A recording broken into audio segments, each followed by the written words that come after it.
Well, Hope has changed tremendously since the first film. Like, I feel sometimes like I get whiplash trying to keep up with how quickly her life changes and evolves. When we first met her in the first Ant-Man film, she was a corporate woman who was completely dedicated to her work, had no intimate relationships to be spoken of in her life, was estranged from her father, was had believed her mother was dead, and was in no romantic relationship. Cut to like 4 or 5 hours of cinema later, 2 films later, at the beginning of Quantumania, she has repaired her relationship with her father. She has recovered her mother from the quantum realm. She has fallen in love with Scott Lang, and now she's stepmomming little Cassie Lang, who's a young woman.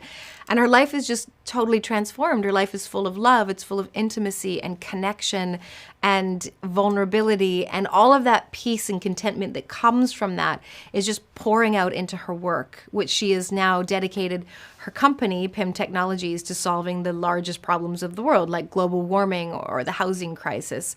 So she is a renewed woman. She is a very different person than when I first started playing her.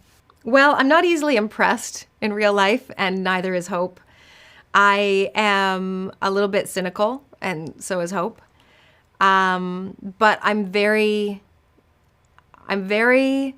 soft on the inside, despite having a somewhat harder exterior, like a tough, not hard, but a tougher exterior. And I think that what was fun and surprising to play with Hope was to reveal to the audience that inside there's this really tender, loving, caring woman. So, I think we share those qualities. I don't know all of the ways that Hope is using the PIM technology for humanitarian efforts, but I do know that one of the things that we talked about when conceiving these and sort of trying to establish who she is now and what she's up to was that she was creating tiny little communities so that we could deal with both the housing crisis and global warming. Because if our homes take up less land, if our homes take up less energy, if people take up less land and energy, then ultimately there's more to go around. One blackberry could feed an entire community for breakfast, and so that's one of the ways that I know that Hope has been using PIM Tech to try to make the world a better place. Well, I think when Hope lost her mommy when she was 8 years old, she harbored all of these fantasies that Mom was coming back and what that would be like for her. And I think she really believed that there would be this idealistic, perfect reunion where they would become best friends and they would tell each other everything. And, when she went through her teen life, I'm sure there were still fantasies of like, oh, if I had a boyfriend, I could talk to my mom about it, but I just have this crazy old man who likes ants to talk to about it. And so she harbored idealistic ideas. And then when Janet actually came back, she had severe PTSD from the quantum realm and all of the things she experienced there. And she doesn't feel that she can share that with her family. And so Hope is feeling really shut out by her mom. Janet is keeping secrets from them all. And it's really painful for Hope. And the way Hope deals with her pain is she is notorious for just being pissed. She just gets mad because she's not very good with dealing with her pain. So she's really angry. She's angry, and she feels really, really disappointed that this reunion with Janet isn't all the things she hoped it would be. Well, harking back to what I was talking about with Janet and Hope, in this disappointment that she doesn't have the intimacy that she hoped to have with her mother, she doesn't have the friendship that she hoped to have where Janet trusts her and trusts her with her stories and with her life and with her secrets. I think there's a translation to how Hope relates to Cassie, and she doesn't keep anything from Cassie. She didn't change her diapers. She didn't, wipe snot from her nose. She doesn't have that kind of relationship with Cassie. She just sees this brilliant, capable, really cool young woman who she sees no reason to not trust her and not believe in her capabilities. And so she really treats her as an equal and treats her very much as an adult. And I think she's somewhat baffled by the fact that Scott doesn't, and that Scott can't seem to see Cassie as the incredible young woman or the capable young woman that she has become.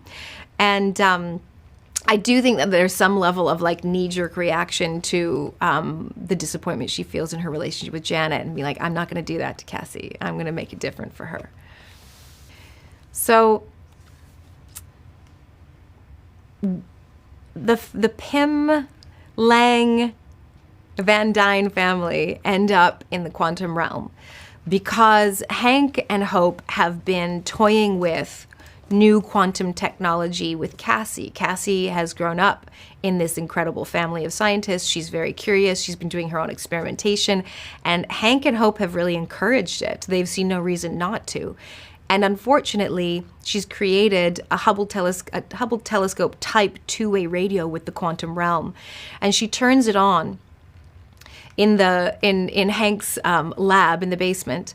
And when she does so, Janet freaks out, knowing that that's a very bad idea because there's something down there we don't all know about. And she rips it out of the wall and eliminates the connection to the quantum realm. But nonetheless, some other energy force comes back through this two-way radio and enters the room and starts sucking the entire room, including the family, down into the quantum realm with it. I think the signature of an Ant-Man film is, first of all, family first. It's all about family dynamics and family stories. It's also about humor and lightness and sweetness. And in a big, sweeping, epic Marvel tale like the one that we're telling, with very, very high stakes and a very formidable bad guy, a very formidable villain, somehow Peyton still managed to hang on to the film being essentially about family, being essentially sweet and always funny. I would describe the quantum realm as the opening of new possibilities. So we have the multiverse already. And essentially, there is no distinction between the difference between a universe that is out there versus a universe that is in here or in there or around us.